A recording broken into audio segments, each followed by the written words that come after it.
গাইছ এতিয়া মই উপস্থিত আছোঁ মাটিয়া আঞ্চলিক ৰঙালী বিহুৰ সন্মিলনৰ সহযোগত সোণালী জয়ন্তী বৰ্ষ হিচাপে সাংস্কৃতিক সন্ধিয়াৰ কিছু আয়োজন কৰিছে। তো গাইছ আপোনালোকক দেখুৱাম ভিতৰলৈ গৈ সাংস্কৃতিক সন্ধিয়াৰ কিছুমান দৃশ্য। তো গাইছ ভিতৰত সোমাই এনেকুৱা এখন পৰিৱেশ দেখিলোঁ, দেখিছে লুকাই হৈ পৰিছে আমাৰ এই সাংস্কৃতিক স্থলীত। তো দেখিছে ইমান মানুহ হৈছে গাইছ, দেখিছে। তো গাইছ কিয় ইমান মানুহ হৈছে তো আপোনালোকক অকণমান পিছত দেখিলেই গম পাব। তো দেখিছে গোটেই আমাৰ ফিল্ডখনে ভৰি পৰিছে মানুহ খোজ দিব নোৱাৰা হৈছে গাইছ, ইমান মানুহ হৈছে দেখিছে আপোনালোকে। এইবোৰ দেখিছে মানুহ, আৰু এইটো আমাৰ দেখিছে ষ্টেজ।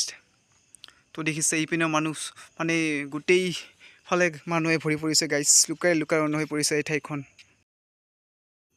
তো গাইছ ইমান মানুহ দেখিবলৈ পাইছে। তো গাইছ ইমান মানুহ দেখিবলৈ কাৰণ হ'ল আমাৰ এই মঞ্চখনত আৰু অকণ সময় পিছতে আমাৰ অসমৰ লগতে ভাৰতবৰ্ষতে জনপ্ৰিয়তা খ্যাতি অৰ্জন কৰা পাপন মহন্ত আমাৰ এইখন মঞ্চতে গীত পৰিৱেশন কৰিব। তো গাইছ তাৰ কাৰণে মানুহে দেখিছে তাক চাবৰ কাৰণে, পেপন তাৰ গান শুনিবৰ কাৰণে। তো গাইছ এনেকুৱাকৈ মানুহে ভিৰ কৰিছে। তো গাইছ আৰু অকণ সময় পিছত ধৈৰ্য ধৰি ভিডিঅ'টো চাই থাকিলে হয়তো পাপন দাক এই মঞ্চত গীত পৰিৱেশন কৰিবলৈ দেখিবলৈ পোৱা যাব। তো গাইছ তো দেখিছে মানুহ পাপন দাক চাবলৈ মানুহৰ ভিৰ কেনেকুৱা লগাইছে গাইছ, দেখিছে এইবোৰ দেখিছে চাৰিওফালে মানুহ গাইছ, চাৰিওফালে। তো গাইছে এয়া পাপন দাই আমাৰ মঞ্চত অতি গীত পৰিৱেশন কৰি আছে। তো গাইছ আপোনালোকক দেখুৱাই যাম পাপন দাৰ প্ৰতিটো গীত, মধুৰ গীত আপোনালোকৰ আগত দেখুৱাই যাম। তো গাইছ ভিডিঅ'টো প্ৰথমৰ পৰা শেষলৈকে চাই থাকিব।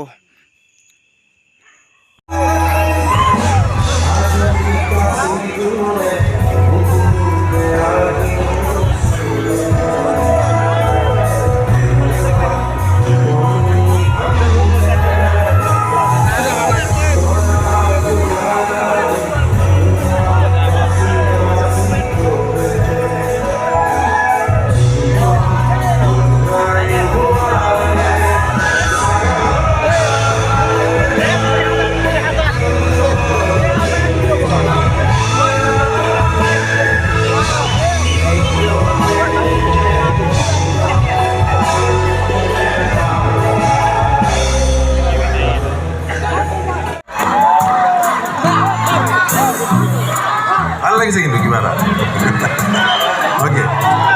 আমি এটা হেৰি গাওঁ অকণমান এটা ফূৰ্তিটো বঢ়াৰ আগে এটা এবাৰ গীত গাই আছোঁ। এজন দাদা এজন শিল্পী এজন অৰুণ দাস, তেওঁ নাইকিয়া হ'ল, তেওঁ গীত এটা গাব লৈছোঁ। বৰ ধুনীয়া গীত, প্ৰেমৰ গীত। তুমি জানা শুন কিমান মৰম আছিল তোমাৰ। কাবালে যে মৰম সাঁচি থৈ দিওঁ কেতিয়াবা দিয়া নহয়, গুচি যায় কোনোবা, তেনেকুৱা। জে.পি. দাসৰ সুৰ তৰুণ কুমাৰে লিখিছে আৰু অৰুণ দাসে গাইছিল। বৰ ধুনীয়া গীত, শুনিছ।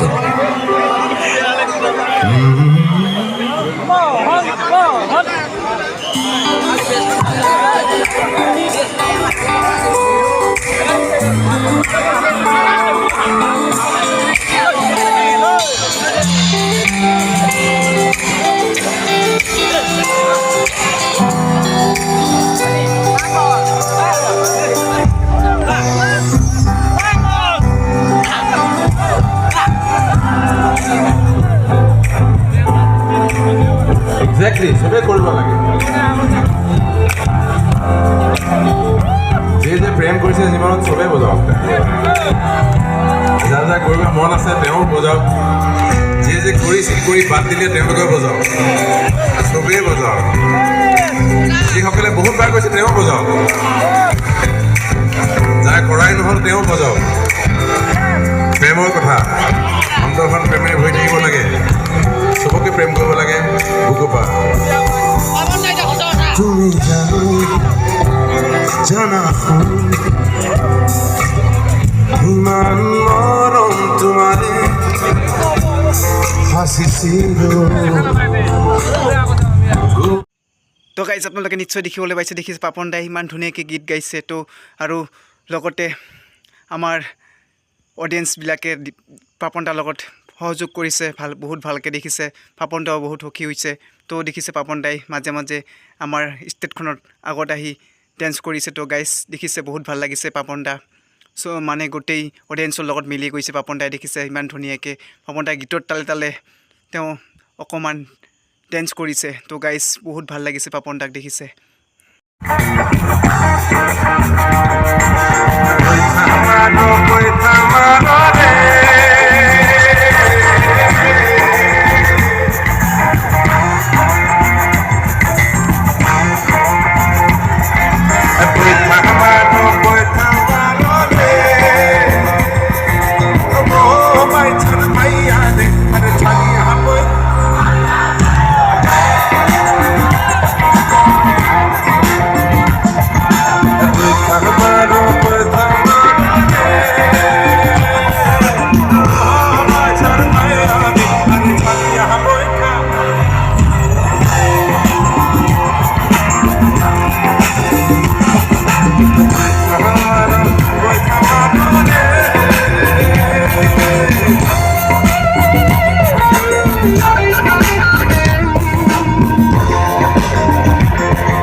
মন গাছের কানে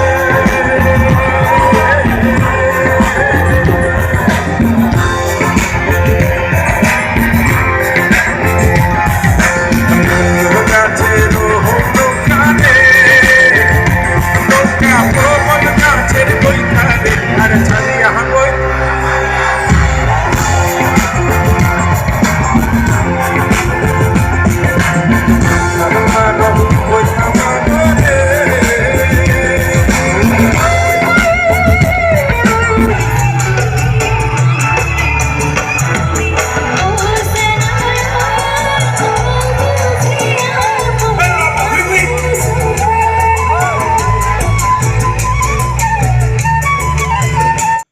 তো গাইছ আজি আমাৰ এই মঞ্চখনত পাপন দাই ফালি পেলাইছে দেখিছে কেনেকুৱাকৈ ৰাজ্যৰ মাজত এটিৰ পাছত এটি সুমধুৰ গীত শিকাই তেওঁ এই মঞ্চখনক কেনেকুৱাকৈ উত্তেজিত কৰি তুলি পেলাইছে দেখিছে গাইছ সকলো ৰাজ্যকে কেনেকুৱাকৈ উত্তেজিত কৰিছে আমাৰ পাপন দাই তো লগতে পাপন দাকো ধন্যবাদ জনাইছোঁ যে আমাৰ এই মাতীয়া বিহু মঞ্চত আহি পেলাই যে তেওঁৰ সুমধুৰ গীতবোৰ আমাৰ ৰাজ্যৰ মাজত বিলাই দিছে তো সেইবাবে তেওঁক অশেষ অশেষ ধন্যবাদ থাকিল তো গাইছ ভিডিঅ'টো ইমানখিনি আছিল আৰু যদি ভাল লাগে ছাবস্ক্ৰাইব কৰি দিব শ্বেয়াৰ কৰিব লাইক কৰিব গাইছ